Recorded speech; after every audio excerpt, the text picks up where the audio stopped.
Assalamualaikum warahmatullahi wabarakatuh. Kali ini channel Andrea DJ akan menceritakan tentang Sunan Bonang, di mana Sunan Bonang itu berdebat dengan pendeta Sakirti.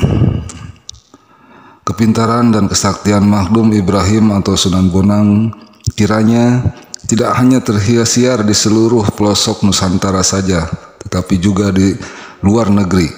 Agama Islam yang berkembang pesat di tanah Jawa sangat menggemparkan masyarakat dan belahan dunia lain, termasuk para pendeta Brahmana di India.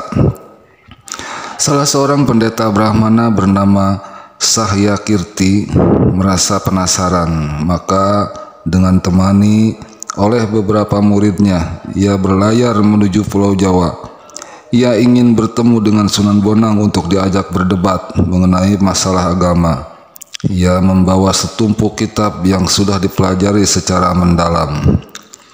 Pendeta Sahyakirti sudah mendengar perkembangan agama Islam yang terus meluas serta menyebar kemana-mana, sehingga banyak penduduk yang semula beragama Hindu secara sukarela berpindah ke agama Islam. Kabar menyedihkan itu disampaikan oleh para saudagar India yang sering datang ke Pulau Jawa. Sementara para pendeta Hindu yang berada di tanah Jawa tidak sanggup membendung kemajuan Islam, dari waktu ke waktu terus meningkat. Mereka hanya bisa pasrah, bahkan bagian mereka yang terpaksa melarikan diri dan tinggal di daerah-daerah pegunungan yang terpencil. Dengan demikian mereka merasa hidup aman karena tidak terjangkau oleh dakwah Islam.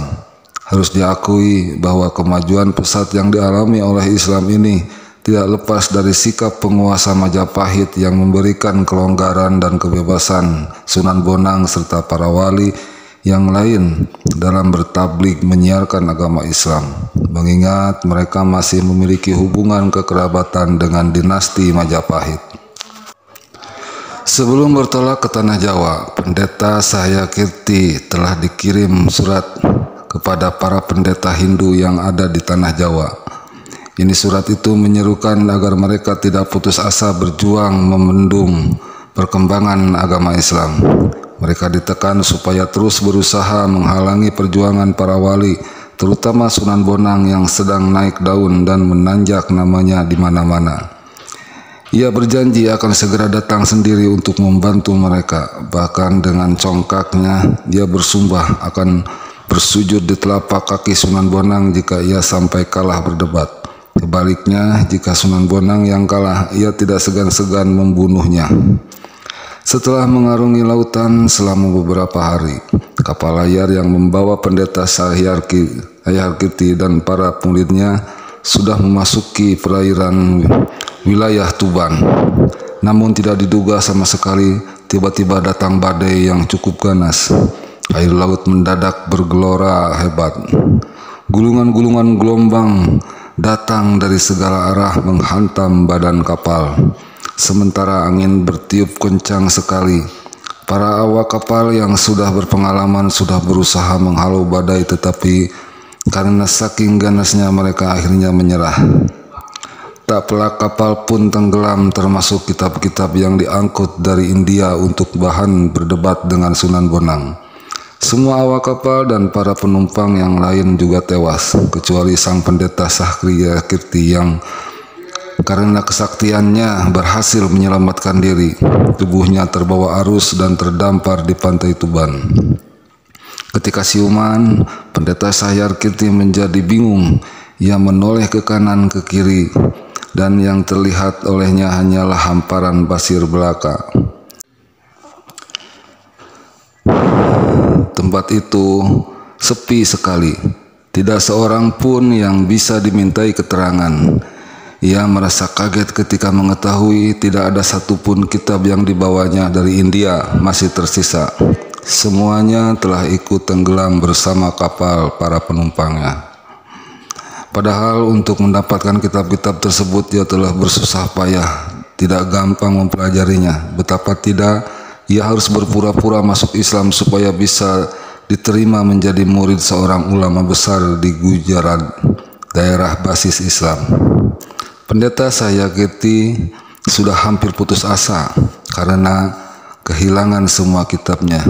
Namun tiba-tiba dari jauh ia melihat seorang laki-laki berpakaian serba putih sedang berjalan menuju ke arahnya dengan membawa tongkat. Ia segera bangkit dan menyongsong lelaki itu yang tidak lain adalah Sunan Bonang. "Maaf Tuan, kami datang dari India. Kami ingin mencari seorang wali bernama Sunan Bonang. Apakah Tuan bisa menunjukkan kepada kami di mana tempat tinggalnya?" tanya sang pendeta. "Buat apa kamu mencarinya?" tanya Sunan Bonang. "Kami hendak mengajak berdebat mengenai masalah-masalah agama, tetapi sayang, kami baru mengalami bencana. Kapal kami tenggelam bersama seluruh penumpang dan kitab-kitab yang telah kami persiapkan. Walaupun begitu, kami tetap ingin menantangnya berdebat," jawab sang pendeta. Selanjutnya Sunan Bonang menancapkan tongkatnya. Tidak lama kemudian ia cabut lagi. Konon dari lubang bekas tancapan memancar air yang berlimpah ruah dan mengeluarkan beberapa kitab. Sang pendeta terperangah melihat keajaiban tersebut. Ia hampir tak percaya pada penglihatannya sendiri. "Itukah kitab-kitab Tuan yang tenggelam di dasar laut?"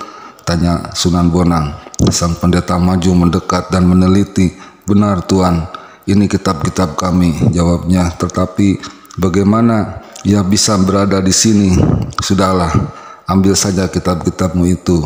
Dan sekarang apa maumu?" kata Sunan Bonang. Pendeta Sahyakirti masih tercenung dengan perasaan was-was, takut, dan gentar. Ia memandang wajah Sunan Bonang.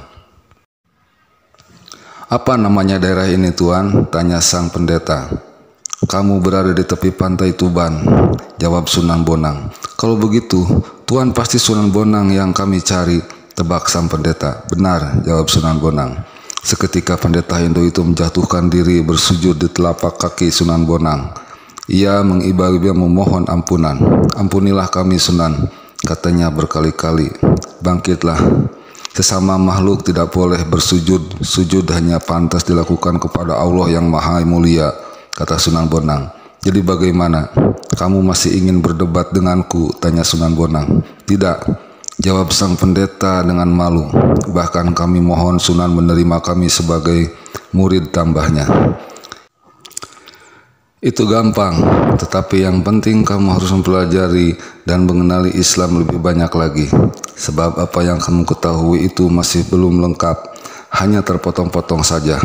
Islam harus dipahami secara keseluruhan. Jika itu sudah dilakukan, kamu boleh pilih, tetapi memeluk agama Hindu atau berpindah ke Islam sebagai agamamu yang terakhir.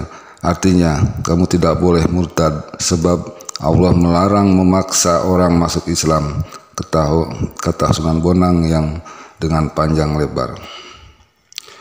Untuk kedua kalinya pendeta Sahyakirti merasa sangat malu. Ia kagum terhadap sifat Sunan Bonang yang arif, bijaksana, dan penyantun. Dia kemudian tekun mempelajari Islam secara lengkap di bawah bimbingan Sunan Bonang sebelum akhirnya memeluk Islam. Dan sejak itu ia menjadi pengikut setia Sunan Bonang. Ia tidak ingin kembali lagi ke negeri asalnya. Nah itulah sahabat, mudah-mudahan dari pelajaran tersebut bisa bermanfaat bagi kita semua. Itu pengalaman-pengalaman dari Sunan Bonang. Ya, bagaimana menjadi wali itu tidak gampang dan harus mempunyai kemampuan pengetahuan. Mohon maaf apabila ada kekurangan dan kealpaan.